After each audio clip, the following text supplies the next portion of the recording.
ಚಿಚುಕಾಗೆಯ ರಾತ್ರಿ ಅಡುಗೆ. ಆ ಊರಿನಲ್ಲಿ ಚಿಚುಕಾಗೆಗೆ ಒಂದು ಒಳ್ಳೆ ಹೆಸರಿತ್ತು. ಒಂದಲ್ಲ, ಸುಮಾರು ಹೆಸರುಗಳು ಇತ್ತು. ಕೆಲವರು ಅವಳನ್ನ ಜಿಪುಣಿ ಅಂತ ಕರಿತಾ ಇದ್ರು, ಕೆಲವರು ಅವಳನ್ನ ಹಣ ಪಿಶಾಚಿ ಅಂತ ಕರಿತಾ ಇದ್ರು. ಚಿಚುಕಾಗೆನ ಅವಳ ಮಗ ಚಿನ್ನು ಮಾತ್ರ ಅಮ್ಮ ಅಂತ ಕರಿತಾ ಇದ್ದ. ಚಿಚುಕಾಗೆ ಜಿಪುಣತನದಲ್ಲಿ PhD ಮುಗಿಸಿದ್ಲು. ಯಾವುದಕ್ಕೋಸ್ಕರನೂ ಅವಳು ₹1 ಕೂಡ ಯಾವಾಗ್ಲೂ ಖರ್ಚು ಮಾಡ್ತಾ ಇರ್ಲಿಲ್ಲ.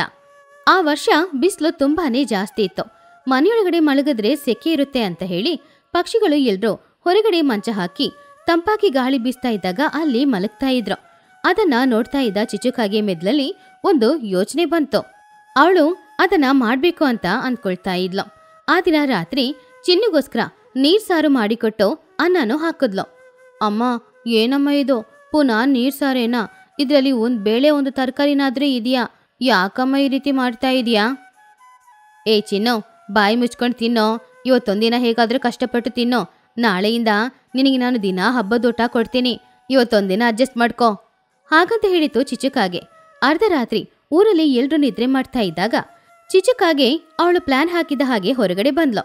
ಅವಳ ಕೈಯಲ್ಲಿ 2 ಖಾಲಿ ಪಾತ್ರೆಗಳು ಇತ್ತು. ಅದನ್ನ ಹಿಡ್ಕೊಂಡು ಶಬ್ದನೇ ಮಾಡ್ದೆ ಆ ದಿನ ಮೊದಲನೇ ಟಾರ್ಗೆಟ್ ಆಗಿ ಟುನಿ ಮನೆಗೆ ಹೋದ್ಲು. ಟುನಿ ಹಾಗೂ ಬುಜ್ಜಿ ಇಬ್ರು ಅವರ ಮನೆಯ ಹೊರಗಡೆ ಮಲ್ಕೊಂಡಿದ್ರು.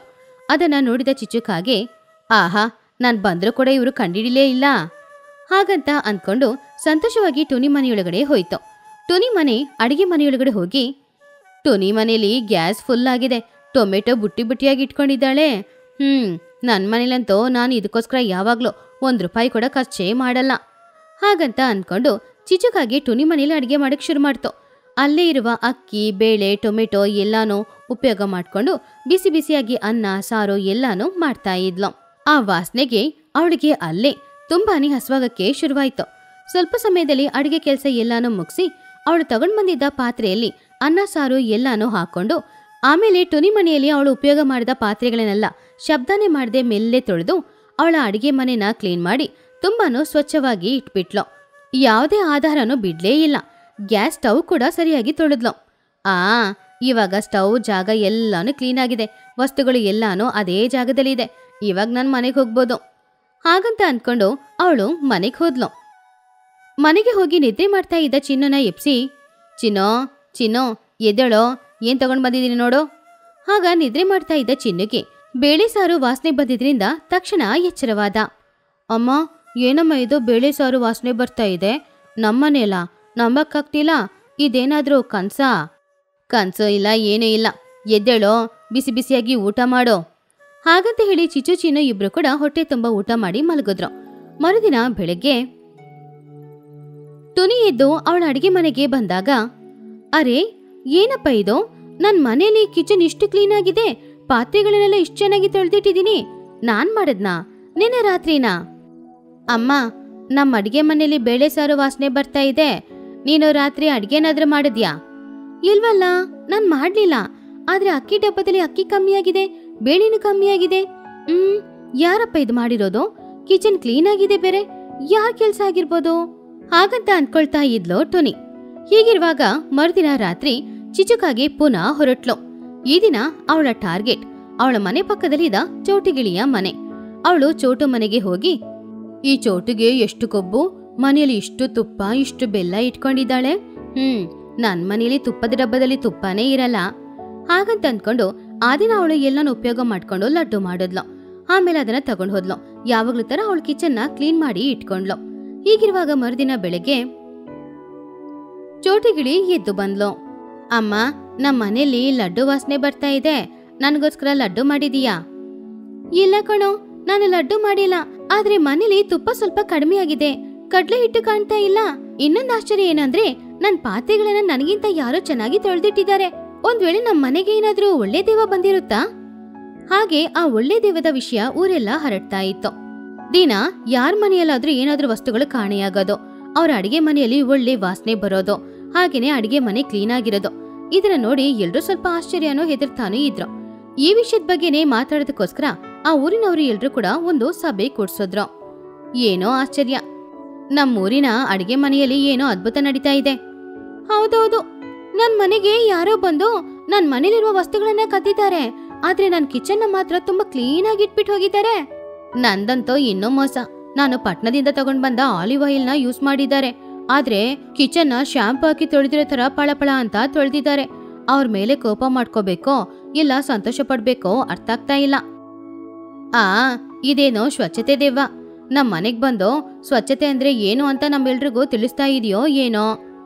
ಇದನ್ನೆಲ್ಲ ಕೇಳ್ತಾ ಇದ್ದ ಚಿಚುಕಾಗೆ ಬೇರೆ ದಾರಿ ಇಲ್ಲದೆ ಅವ್ರೆಲ್ರ ಮುಂದ್ಗಡೆ ಅಯ್ಯೋ ಅಯ್ಯೋ ನನ್ ಮನೆಗೆ ಕೂಡ ಆ ದೆವ್ವ ಬಂತು. ನನ್ನ ಉಪ್ಪಿನ ಡಬ್ಬದಿಂದ 10 ಕೋಲು ಉಪ್ಪು ತಗೊಂಡು ಹೋಯ್ತು. ಅದಕ್ಕೆ ಎಷ್ಟು ಬೆಲೆ ಗೊತ್ತಾ?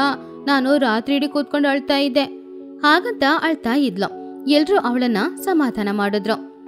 ಏನೋ ಇವತ್ತಿಂದ ಸ್ವಲ್ಪ ಜೋಪಾನವಾಗಿನೇ ಇರ್ಬೇಕು. ನಾವು ಅಡಿಗೆ ಮನೆಗೆ ಯಾವ್ದಕ್ಕೂ ಬೀಗ ಹಾಕೊಳ್ಳೋಣ.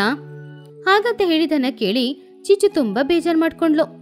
ಅಯ್ಯೋ ನಾನು ಸಿಕ್ಕಾಕೊಂಡ್ರೆ ನನ್ ಮಾನ ಮರ್ಯಾದೆ ಎಲ್ಲ ಹೋಗುತ್ತೋ ಏನೋ. ಹಾಗಂತ ಅನ್ಕೊಂಡು ಇನ್ಮುಂದೆ ಆ ರೀತಿ ಮಾಡೋದು ಬೇಡ ಅಂತ ಅನ್ಕೊಂಡು ಅವಳು ಮನೆಗೆ ವಾಪಸ್ ಹೋದ್ಲು. ಆ ದಿನದಿಂದ ಪುನಃ ನೀರ್ ಸಾರು ಕತೆ ಶುರುವಾಯ್ತು.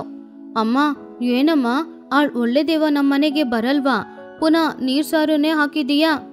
ಆ ದೆವ್ವಕ್ಕೆ ಹುಷಾರಿಲ್ಲ ಅಂತ ಕಣೋ, ಅದಕ್ಕೆ ಅದಿನ್ನೂ ಬರಲ್ಲ. ಹೌದಾ? ಹಾಗಾದ್ರೆ ನನ್ ಕತೆ ಮುಗೀತು. ಹಾಗಂತ ಚಿನ್ನು ಬೇಜಾರ್ ಮಾಡ್ಕೊಂಡ. ಮಗನ ಮುಖ ಬಾಡಿ ಹೋಯ್ತು. ಆದ್ರೆ ಅವಳ ಜಿಪುಣತನದಿಂದ ಅವಳನ್ನ ಬದಲಾಯಿಸ್ಕೊಳ್ಳಕ್ ಆಗ್ಲಿಲ್ಲ. ಆದ್ರಿಂದ ಚಿಚು ಪುನಃ ಅವಳ ಸಾಹಸ ಯಾತ್ರೆನ ಶುರು ಮಾಡೋಣ ಅಂತ ಅಂದ್ಕೊಳ್ತು. ಈ ಸಲ ಸಿಕ್ಕಾಕೊಳ್ಬಾರ್ದು, ಪುನಃ ಶುರು ಮಾಡ್ಬೇಕು. ಹಾಗಂತ ಅನ್ಕೊಂಡು ಅವಳು ಪುನಃ ಅದೇ ಕೆಲ್ಸ ಶುರು ಮಾಡಿ ಮರುದಿನ ಪಕ್ಷಿಗಳು ಎಲ್ರೂ ಸಭೆ ಕೂಡೋದ್ರು. ದೆವ್ವ ಈಸ್ ಬ್ಯಾಕ್ ಅಂತ ಹೇಳಿ ಅದ್ರ ಬಗ್ಗೆ ಮಾತಾಡೋಕ್ ಶುರು ಮಾಡಿದ್ರು. ಪುನಃ ಶುರುವಾಯ್ತು. ಈ ಸಲ ನನ್ ಮನೆಯಲ್ಲಿ ಪುಳಿಯೋಗರೆ ಮಾಡಿದ್ರು, ನನ್ ಮನೇಲಿ ವಡೆ. ಹೌದು, ಚಿಚುಕಾಗಿ ಏನೋ ಇವತ್ ಬರ್ಲೇ ಇಲ್ಲ. ಹೌದಲ್ವಾ? ಹೋದ್ಸಲ ಉಪ್ಪು ಕಾಣಿ ಆಯ್ತು ಅಂತ ಆ ರೀತಿ ಆಳ್ತಾ ಇದ್ಲು. ಇವತ್ ನೋಡಿದ್ರೆ ಬರ್ಲೇ ಇಲ್ಲ. ನನಗ್ ಯಾಕೋ ಅವಳ ಮೇಲೇನೆ ಒಂದು ಡೌಟು. ಪಕ್ಷಿಗಳು ಎಲ್ರಿಗೂ ಕೂಡ ಅವಳ ಮೇಲೆ ಒಂದು ಡೌಟ್ ಬಂತು. ಇದು ಹೀಗಲ್ಲ, ನಾವು ಈ ರೀತಿ ಯೋಚನೆ ಮಾಡಿದ್ರಲ್ಲಿ ಯಾವುದೇ ಪುಣ್ಯನೂ ಇಲ್ಲ. ನಾವು ಟೆಕ್ನಾಲಜಿನ ಉಪಯೋಗ ಮಾಡ್ಕೋಬೇಕು. ಎಲ್ಲರ ಮನೆ ಮುಂದ್ಗಡೆ CCTV ಕ್ಯಾಮ್ರಾನ ಫಿಟ್ ಮಾಡಿ, ಆವಾಗ ಯಾರು ಬರ್ತಾರೆ ಹೋಗ್ತಾರೆ ಅನ್ನೋದು ಗೊತ್ತಾಗುತ್ತೆ. ಲೂಸಿ ಹೇಳಿದ ಆ ಐಡಿಯಾ ಎಲ್ರಿಗೂ ಇಷ್ಟ ಆಯ್ತು. ಎಲ್ರೂ ಅವ್ರ ಮನೆಯ ಮುಂದ್ಗಡೆನೂ ಹಾಗೇನೆ ಕಿಚನ್ ಒಳಗಡೆನೂ CCTV ಕ್ಯಾಮ್ರಾನ ಫಿಕ್ಸ್ ಮಾಡಿದ್ರು. ಈ ವಿಷಯ ಗೊತ್ತಿಲ್ಲದೆ ಚಿಚುಕಾಗೆ ಅವತ್ತು ಟುನಿಯ ಮನೆಗೆ ಬಂತು. ಟುನಿ ಮನೆಯಲ್ಲಿ ಪನ್ನೀರ್ ತಗೊಂಡು ಇಟ್ಕೊಂಡಿದ್ಲು. ಆಹಾ, ಇವತ್ತು ಚಿನ್ನಿಗೆ ಪನ್ನೀರ್ ಬಟರ್ ಮಸಾಲ ಮಾಡಿಕೊಡ್ತೀನಿ ಹಾಗಂತ ಅಂದ್ಕೊಂಡು ಚಿಚು ಬಿಸಿ ಬಿಸಿಯಾಗಿ ಪನ್ನೀರ್ ಬಟರ್ ಮಸಾಲ ಮಾಡ್ಕೊಂಡು ಕಿಚನ್ನ ಕ್ಲೀನ್ ಮಾಡಿ ಅಲ್ಲಿಂದ ಹೋದ್ಲು. ಮರುದಿನ ಬೆಳಗ್ಗೆ ಎದ್ದು ಟುನಿಗುಬ್ಬಚ್ಚಿ ಆಸಕ್ತಿಯಿಂದ CCTV ಫುಟೇಜ್ ನೋಡಿದ್ರೆ ಅದ್ರಲ್ಲಿ ಇದ್ದಿದ್ದನ್ನ ನೋಡಿ ಅವಳು ತುಂಬಾನೇ ಶಾಕ್ ಆದ್ಲು. ಅರೇ, ಇದು ದೆವ್ವ ಅಲ್ಲ, ದೆವ್ವಕ್ಕೂ ಮೇಲೆ. ಚಿಚು ನೀನಾ? ಹಾಗಂತ ಅನ್ಕೊಂಡು ಆ CCTV ಫುಟೇಜ್ನ ಅವಳು ಎಲ್ಲರಿಗೂ ತೋರ್ಸಿದ್ಲು. ಅದ್ರ ನೋಡಿ ಎಲ್ಲ ಪಕ್ಷಿಗಳು ಜೋರಾಗಿ ನಗಾಡ್ತಾ ಇದ್ರು. ಅದ್ರಲ್ಲಿ ಕೆಲವರಿಗೆ ಕೋಪನೂ ಬಂತು. ತಕ್ಷಣ ಅವರು ಎಲ್ರೂ ಸೇರಿ ಚಿಚುಕಾಗಿಯ ಮನೆಗೆ ಹೊರಟ್ರು. ಸರಿಯಾಗಿ ಪಕ್ಷಿಗಳು ಎಲ್ರೂ ಕೂಡ ಚಿಚುಕಾಗಿಯ ಮನೆಯ ಹತ್ತಿರ ಬರ್ತಾ ಇದ್ದಾಗ ಚಿಚು ಚಿನ್ನು ಇಬ್ರು ಕೂತ್ಕೊಂಡು ಪೂರಿ ಹಾಗೂ ಪನ್ನೀರ್ ಬಟರ್ ಮಸಾಲಾನ ತಿಂತಾ ಇದ್ರು. ಸೂಪರ್ ಚಿಚು, ಪನ್ನೀರ್ ಬಟರ್ ಮಸಾಲ ತಿಂತಾ ಇದ್ಯಾ? ತುಂಬಾ ಚೆನ್ನಾಗಿ ಬಂದಿದೆ ಅಲ್ವಾ? ಪನ್ನೀರ್ ನಂದು, ಬಟರ್ ನಂದು, ಮಸಾಲೆ ನಂದು, ಅಡಿಗೆ ಮಾತ್ರ ನಿಂದು. ಸೂಪರ್ ಆಗಿದೆ. ಆದ್ರೆ ನೋಡಿ ಚಿಚುಕಾಗೆ ಶಾಕ್ ಆಗಿ ಏನ್ ಹೇಳ್ತಾ ಇದೆಯಾ ಟೋನಿ? ನಾನ್ ಯಾಕೆ ನಿನ್ ಮನೇಲಿ ಬಂದು ಅಡಿಗೆ ಮಾಡ್ಬೇಕೋ ಇಲ್ವಲ್ಲ? ಹಾಗಂತ ನಾಟಕ ಮಾಡಿದ್ಲು. ಆವಾಗ ಲೂಸಿ ಪಾರಿವಾಳ ನಗುತ್ತಾ CCTV ಫುಟೇಜ್ನ ತೋರ್ಸಿದ್ಲು. ಏನ್ ಚಿಚು, ಈ ಸಿನಿಮಾದಲ್ಲಿ ಹೀರೋಯಿನಿ ನಿಂತರನೇ ಇದ್ದಾಳೆ ಅಲ್ವಾ? ಅಲ್ಲಿ ನೋಡು, ಅವಳ ಪರ್ಫಾರ್ಮೆನ್ಸ್ ಹೇಗಿದೆ, ಎಷ್ಟ್ ಚೆನ್ನಾಗಿ ಎಲ್ಲ ಕೆಲ್ಸನ ಮಾಡ್ತಾ ಇದ್ದಾಳೆ ಅಲ್ವಾ? ಹಾಗಂತ ಹೇಳಿದಾಗ ಚಿಚುಕಾಗೆ ತಪ್ಪಿಸ್ಕೊಳಕ್ ಆಗಲ್ವೋ ಏನೋ ಅಂತ ಅನ್ಕೊಂಡು ಪುನಃ ಒಂದು ನಾಟಕ ಶುರು ಮಾಡಿದ್ಲು. ಚಿಚು ಅಳುತ್ತಾ, ನನಗೆ ನಿದ್ರೆಯಲ್ಲಿ ಎದ್ದು ಕೆಲಸ ಮಾಡುವ ಅಭ್ಯಾಸ ಇದೆ. ನನಗೆ ನಾನು ಏನ್ ಮಾಡ್ತೀನಿ ಅಂತ ಗೊತ್ತಿರಲ್ಲ. ಮರುದಿನ ಬೆಳಿಗ್ಗೆ ಎದ್ದು ನೋಡಿದ್ರೆ ನನ್ನ ಮನೇಲಿ ಬಿಸಿ ಬಿಸಿಯಾಗಿ ಏನಾದರೂ ಅಡುಗೆ ಮಾಡಿ ಊಟ ತಗೊಂಡು ಇಟ್ಟಿರ್ತಾರೆ. ಆದ್ರೆ ಅದು ನಾನೇ ಅಂತ ನನಗೆ ಗೊತ್ತಿಲ್ಲ. ಹಾಗಂತ ಚಿಚುಕಾಗಿ ಹೇಳ್ತಾ ಇದ್ದಾಗ ಪಕ್ಷಿಗಳು ಎಲ್ರೂ ಅದನ್ನ ಕೇಳಿ ಜೋರಾಗಿ ನಗಾಡ್ತಾ ಇದ್ರು. ಚಿಚು, ಸಾಕು ನಿನ್ನ ನಾಟಕ ಎಲ್ಲ, ನೀನೇ ಅಂತ ಒಪ್ಕೋ. ನಾನು ನಿನ್ನ ಏನು ಹೇಳಲ್ಲ, ನಿಜ ಒಪ್ಕೋ. ಚಿಚುಕಾಗೆ ಬೇರೆ ದಾರಿನೇ ಇಲ್ಲದೆ, ಕ್ಷಮಿಸ್ಬಿಡಿ, ನಾನು ಹಣ ಖರ್ಚು ಮಾಡೋಕೆ ಇಷ್ಟ ಇಲ್ಲದೆ ನಿಮ್ಮ ಮನೇಲಿ ಬಂದು ಅಡುಗೆ ಮಾಡಿಬಿಟ್ಟೆ. ನಾನು ನಿಮ್ಮೆಲ್ಲರ ಹತ್ರ ಕ್ಷಮಾಪಣೆ ಕೇಳ್ಕೊಳ್ತೀನಿ. ಹಾಗಂತ ಕ್ಷಮಾಪಣೆ ಕೇಳಿದ್ಲು. ಆದರೆ ಎಲ್ರಿಗೂ ಚಿಚಿ ಮೇಲೆ ಇದ್ದ ಕೋಪ ಹೋಗ್ಲಿಲ್ಲ. ಆದರೂ ಕೂಡ ಅವಳನ್ನ ಕ್ಷಮಿಸಿದ್ರು. ಇನ್ ಮುಂದೆ ನಮ್ಮ ಮನೆಗೆ ಬಂದು ಏನಾದರೂ ಮಾಡಿದ್ರೆ ಅಷ್ಟೇ ಅಂತ ಬೆದರಿಸಿ ಖರ್ಚು ಆದ ವಸ್ತುಗಳಿಗೆ ಹಣನೂ ಕೇಳಿ ಎಲ್ರೂ ಅವ್ರವ್ರ ಮನೆಗೆ ಹೋದ್ರು. ಆ ದಿನ ಮೊದಲನೇ ಸಲ ಚಿಚುಕಾಗೆ ಅವಳ ಜೀವನದಲ್ಲಿ ಅವಳ ಹತ್ರ ಇರುವ ಹಣನ ಖರ್ಚು ಮಾಡಿ ಅವಳ ಮನೆಗೆ ಬೇಕಾಗಿರುವ ಸಾಮಗ್ರಿಗಳನ್ನ ತಗೊಂಡು ಹೋಗೋದನ್ನ ನೋಡಿ ಪಕ್ಷಿಗಳು ಸಂತೋಷಪಟ್ರು. ಹೊಲದಲ್ಲಿ ಪಕ್ಷಿಗಳ ಅಡುಗೆ. ಟುನಿಗುಬ್ಬಚ್ಚಿ, ಚಿಚುಕಾಗೆ ಹಾಗೂ ಚೋಟುಗಿಳಿ 3 ಪಕ್ಷಿಗಳು ಮನೆ ಕೆಲಸ ಎಲ್ಲಾನು ಮುಗಿಸ್ಕೊಂಡು ಮನೆ ಹೊರಗಡೆ ಇರುವ ಆಲದ ಮರದ ಕೆಳಗಡೆ ಕೂತ್ಕೊಂಡು ಮಾತಾಡ್ತಾ ಇದ್ರು. ಯಾವಾಗ್ಲೂ ತರ ಅವ್ರ ಆ ದಿನ ಮಾಡಿದ ಕೆಲಸ, ಮಕ್ಕಳ ತುಂಟತನ ಇದ್ರ ಬಗ್ಗೆನೇ ಮಾತಾಡ್ತಾ ಇದ್ರು. ಅಡಿಗೆ ಮನೇಲಿ ಅಡಿಗೆ ಮಾಡಕ್ಕೆ ಬರ್ತಾ ಬರ್ತಾ ಸ್ವಲ್ಪನೂ ಇಷ್ಟ ಆಗ್ತಾ ಇಲ್ಲ. ಯಾವಾಗ ನೋಡಿದ್ರು ಆ 4 ಗೋಡೆಗಳ ಮಧ್ಯದಲ್ಲಿ ಇದ್ದು ಅಡಿಗೆ ಮಾಡೋದು ಒಂಥರ ಕಷ್ಟ ಆಗ್ತಿದೆ. ನನ್ನ ಪರಿಸ್ಥಿತಿ ಕೂಡ ಅದೇನೆ. ಅದ್ರಲ್ಲೂ ನನ್ನ ಮಗ ಚಿನ್ನುಗೆ ದಿನ ಏನಾದ್ರೂ ಒಂದು ಹೊಸ ವೆರೈಟಿ ಮಾಡಿ ಕೊಡ್ಲೇಬೇಕು. ಅದನ್ನ ಮಾಡೋಷ್ಟರಲ್ಲಿ ನನ್ನ ಪ್ರಾಣನೇ ಹೋಗ್ತಾ ಇದೆ. ಎಲ್ಲಾದ್ರೂ ಈ ಅಡಿಗೆ ಮನೆನ ಬಿಟ್ಬಿಟ್ಟು ಪ್ರಶಾಂತವಾಗಿ ಹೋಗ್ಬೇಕು ಅಂತ ಅನಿಸ್ತಾ ಇದೆ. ಹಾಗೆ ಅವರೆಲ್ಲರೂ ಮಾತಾಡ್ತಾ ಇದ್ದಾಗ ಪಕ್ಕದಲ್ಲಿರುವ ಸಂತೆಗೆ ಹೋಗಿ ಸಾಮಾನುಗಳನ್ನ ತಗೊಂಡ್ ಬರ್ತಾ ಇದ್ದ ಮಹಿಹದ್ದು ಅವರ ಹತ್ತಿರ ಬಂತು. ಏನು ಸ್ನೇಹಿತರೆ, ಎಲ್ರು ಏನ್ ಮಾತಾಡ್ತಾ ಇದ್ದೀರಾ? ಅಡಿಗೆ ಮಾಡೋದ್ರ ಬಗ್ಗೆ ಏನೋ ಮಾತಾಡ್ತಾ ಇದ್ದೀರಾ ಅಂತ ಅನಿಸ್ತಿದೆ. ಇವತ್ತು ನಾನು ಸಂತೆಗೆ ಹೋದ ಜಾಗದಲ್ಲಿ ಒಂದು ವ್ಯತ್ಯಾಸವಾದ ವಿಷಯನ ನೋಡಿದೆ. ಅದೇನಂದ್ರೆ ಅಲ್ಲಿರೋರು ಎಲ್ರು ಮನೆ ಹೊರಗಡೆ ಒಲೆ ಇಟ್ಕೊಂಡು ಅಲ್ಲಿ ಅಡಿಗೆ ಮಾಡಿ ಅದನ್ನ ಮಾರ್ತಾ ಇದ್ರು. ಎಲ್ರು ಅದನ್ನ ತಗೊಂಡು ತಿಂತಿದ್ರು ಗೊತ್ತಾ? ಹಾಗಂತ ಹೇಳಿದಾಗ ಪಕ್ಷಿಗಳೆಲ್ಲರೂ ತುಂಬಾನೇ ಆಶ್ಚರ್ಯದಿಂದ, ಏನು ಮನೆ ಹೊರಗಡೆನಾ? ಹೊರಗಡೆ ಕೂತ್ಕೊಂಡು ಅಡಿಗೆ ಮಾಡೋದು ನಿಜವಾಗ್ಲೂ ತುಂಬಾ ಚೆನ್ನಾಗಿದೆ ಅಲ್ವಾ? ಅದನ್ನು ಹೊಲದಲ್ಲಿ ಕೂತ್ಕೊಂಡು ಹೊಲದಲ್ಲಿ ಬೆಳೆದಿರುವ ತಾಜಾ ತರಕಾರಿಗಳಿಂದ ಅಡಿಗೆ ಮಾಡಿದ್ರೆ ಇನ್ನೂ ತುಂಬಾ ರುಚಿಯಾಗಿರುತ್ತೆ ಟೋನಿ. ಈ ಐಡಿಯಾ ಚೆನ್ನಾಗಿದೆ.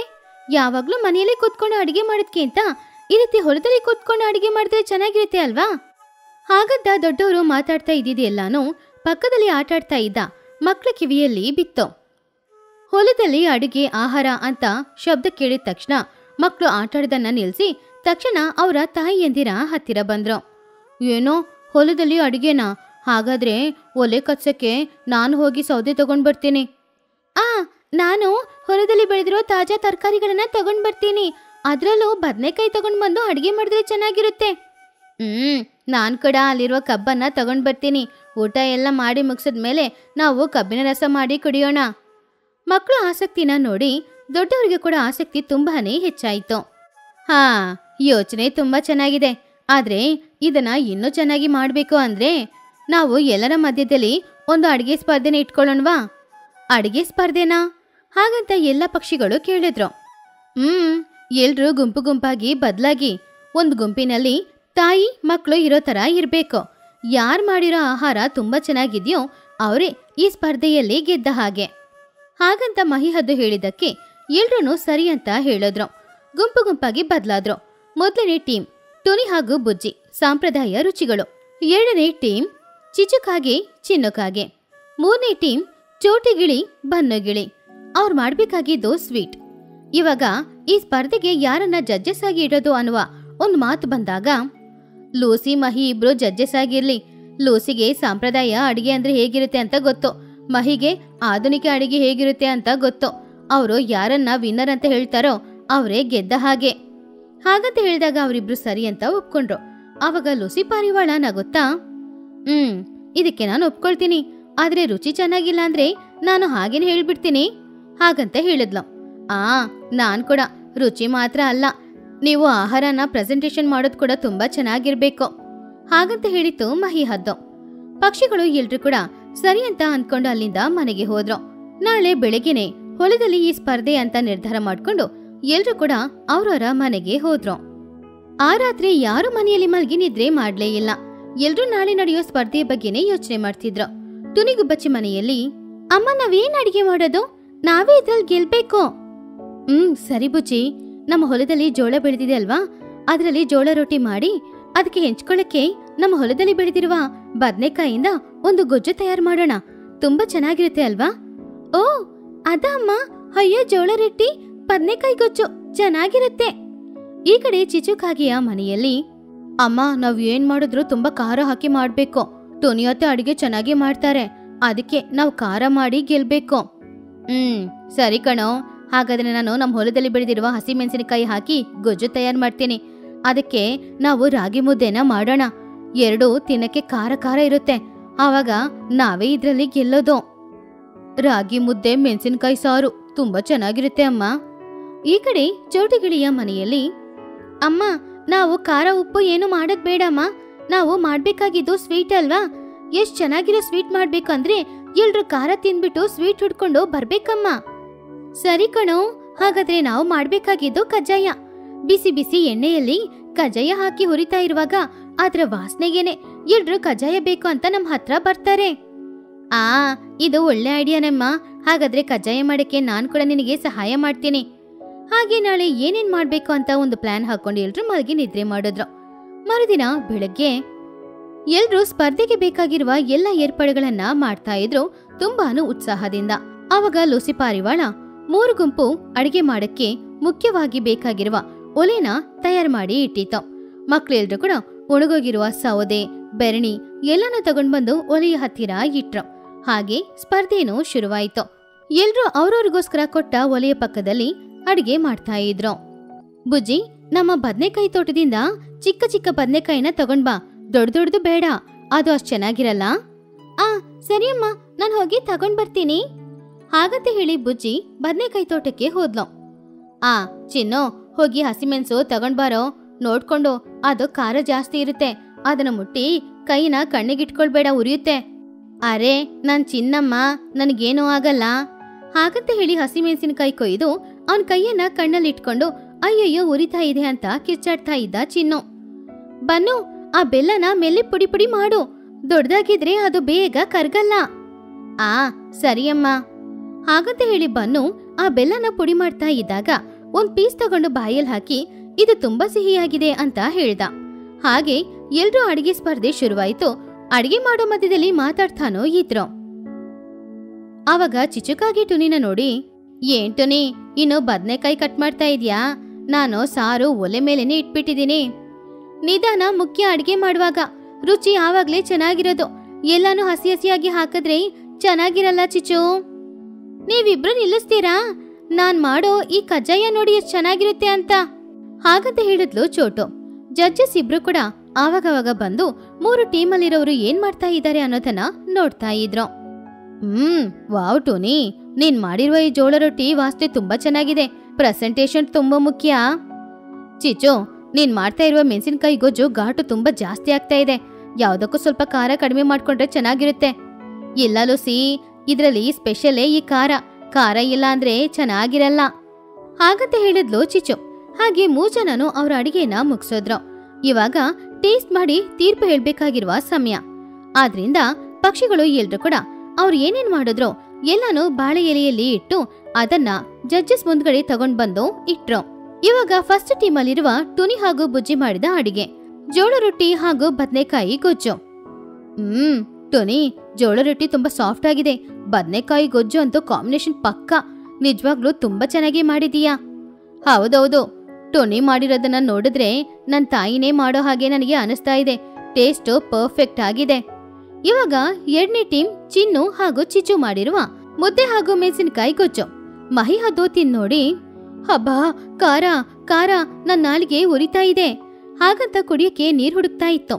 ಚಿಚು, ನೀನ್ ಮಾಡಿರೋ ಮೆಣಸಿನಕಾಯಿ ಗೊಜ್ಜು ಖಾರನೇ, ಆದ್ರೆ ಟೇಸ್ಟ್ ಅಂತೂ ತುಂಬಾ ಚೆನ್ನಾಗಿದೆ. ರಾಗಿ ಮುದ್ದೆಗೆ ಇದು ಪರ್ಫೆಕ್ಟ್ ಆದ ಸೈಡ್ ಡಿಶ್. ಇವಾಗ 3ನೇ ಟೀಮಲ್ಲಿದ್ದ ಚೋಟು ಹಾಗೂ ಬನ್ನು ಮಾಡಿದ ಸ್ವೀಟ್ ಕಜ್ಜಾಯ. ಅದನ್ನ ತಿನ್ನೋಡಿ, ಆಹಾ, ಇದನ್ನ ಬಾಯಿಲಿಟ್ಟ ತಕ್ಷಣ ಹಾಗೇನೆ ಕರಗಿ ಹೋಗ್ತಾ ಇದೆ ಒಳಗಡೆ. ನಿಜವಾಗ್ಲೂ ಈ ಕಜ್ಜಾಯದ ಟೇಸ್ಟ್ ಅಂತೂ ತುಂಬಾ ಚೆನ್ನಾಗಿದೆ. ಹೌದು ಚೋಟು, ನಿಜವಾಗ್ಲೂ ಪಾಕ ಸರಿಯಾಗಿ ಮಾಡಿದೀಯಾ, ಅದಕ್ಕೆ ಟೇಸ್ಟ್ ಚೆನ್ನಾಗಿದೆ. ಹಾಗೆ ಎಲ್ರನ್ನ ಅವರು ಹೊಗಳ್ತಾನೆ ಇದ್ರು. ಇವಾಗ ತೀರ್ಪು ಹೇಳ್ಬೇಕಾಗಿರುವ ಸಮಯ. ಪಕ್ಷಿಗಳು ಎಲ್ರೂ ಕೂಡ ಅದಕ್ಕೋಸ್ಕರ ಕಾಯ್ತಾ ಇದ್ರು. ನೀವು 3 ಜನನೂ ಅದ್ಭುತವಾದ ಅಡಿಗೆನ ಮಾಡಿದೀರಾ. ಎಲ್ರೂ ಮಾಡಿರೋ ಅಡಿಗೆ ಕೂಡ ತುಂಬಾನೇ ಚೆನ್ನಾಗಿದೆ. ಹೌದು, ಟುನಿ ಮಾಡಿರುವ ಜೋಳ ರೊಟ್ಟಿ, ಆ ಬದ್ನೆಕಾಯಿ ಗೊಜ್ಜು ತಾಯಿಯ ಪ್ರೀತಿನ ತೋರಿಸ್ತಾ ಇದೆ. ಚಿಚು ಮಾಡಿರೋ ರಾಗಿ ಮುದ್ದೆ ಮೆಣಸಿನಕಾಯಿ ಗೊಜ್ಜು ತುಂಬಾ ಧೈರ್ಯ ತೋರಿಸ್ತಿದೆ. ಚೋಟು ಮಾಡಿದ ಆ ಸ್ವೀಟ್ ಅಂತೂ ನಿಜವಾಗ್ಲೂ ತುಂಬಾನೇ ಅದ್ಭುತವಾಗಿತ್ತು. ಅದಕ್ಕೆ ಈ ಸ್ಪರ್ಧೆಯಲ್ಲಿ ಗೆದ್ದವರು ಇವರೇ ಅಂತ ನಮ್ಮಿಂದ ಹೇಳಕ್ಕಾಗಲ್ಲ. ಈ ಸ್ಪರ್ಧೆಯಲ್ಲಿ ನೀವು 3 ಜನನೂ ಗೆದ್ದಿದ್ದೀರಾ. ಯಾಕಂದ್ರೆ ನೀವು ಮಾಡಿರುವ ಅಡಿಗೆ ನಿಜವಾಗ್ಲೂ ತುಂಬಾನು ಚೆನ್ನಾಗಿತ್ತು ಅಲ್ವಾ? ಆ ತೀರ್ಪಿಗೆ ಎಲ್ಲ ಪಕ್ಷಿಗಳು ಕೂಡ ಕೈ ಚಪ್ಪಾಳೆ ತಟ್ಟಿ ಸಂತೋಷಪಟ್ರು. ಮಕ್ಕಳು ಕೂಡ ಅದನ್ನು ಕೇಳಿ ಸಂತೋಷಪಟ್ರು. ಆಮೇಲೆ ಅವರು ಎಲ್ರು ಕೂಡ ಆ ಹೊಲದ ಹತ್ತಿರದಲ್ಲೇ ಚಾಪೆ ಹಾಕೊಂಡು ಒಬ್ರು ಮಾಡಿದನ ಇನ್ನೊಬ್ರು ತಿನ್ಕೊಂಡು ಒಬ್ರನ್ನೊಬ್ರು ಹೊಗಳ್ತಾ ಇದ್ರು. ಚೋಟು ಅತ್ತೆ, ನೀವು ಮಾಡಿರುವ ಕಜ್ಜಾಯ ತುಂಬಾ ಚೆನ್ನಾಗಿದೆ. ನಮ್ಮಮ್ಮ ಮಾಡಿದ ಮುದ್ದೆ ತಿಂದ್ಮೇಲೆ ಈ ಕಜ್ಜಾಯ ತಿಂದ್ರೆ ತುಂಬಾ ಚೆನ್ನಾಗಿದೆ. ಚಿಚ್ಚು ಅತ್ತೆ, ನೀವು ಮಾಡಿರೋ ಸಾರು ಖಾರನೇ, ಆದ್ರೆ ಮುದ್ದೆಗೆ ಖಾರ ತುಂಬಾ ಚೆನ್ನಾಗಿದೆ. ಹೌದು ಟುನಿ ಅತ್ತೆ, ನೀವು ಮಾಡಿರುವ ಈ ಜೋಳ ರೊಟ್ಟಿ ನಂಗೆ ಇಷ್ಟ ಆಯಿತು. ಹಾಗಂತ ಒಬ್ರನ್ನೊಬ್ರು ಮೆಚ್ಕೊಂಡು ಎಲ್ಲಾನು ತಿಂದು ನೋಡ್ತಾ ಇದ್ರು. ಅದೆಲ್ಲಾನು ಮಕ್ಳಿಗಂತೂ ತುಂಬಾನೇ ಇಷ್ಟ ಆಯಿತು. ಮಕ್ಕಳು ತಿಂದಾದ್ಮೇಲೆ ದೊಡ್ಡವರು ಕೂಡ ಎಲ್ಲಾನು ತಿಂದು ಒಬ್ರನ್ನ ಒಬ್ರು ಮೆಚ್ಕೊಳ್ತಾ ಇದ್ರು. ಹಾಗೆ ಆ ದಿನ ಹೊಲದಲ್ಲಿ ಮಾಡಿದ ಆ ಅಡುಗೆ ಸ್ಪರ್ಧೆ ಅವರ ಎಲ್ಲರ ಮಧ್ಯದಲ್ಲಿದ್ದ ಬಂಧನ ಇನ್ನು ಬಲಪಡಿಸ್ತಾ ಇತ್ತು. ಇದೇ ರೀತಿ ಆವಾಗವಾಗ ಹೊಲದತ್ರ ಅಡುಗೆ ಮಾಡೋಣ ಅಂತ ಎಲ್ರೂ ನಿರ್ಧಾರ ಮಾಡಿದ್ರು.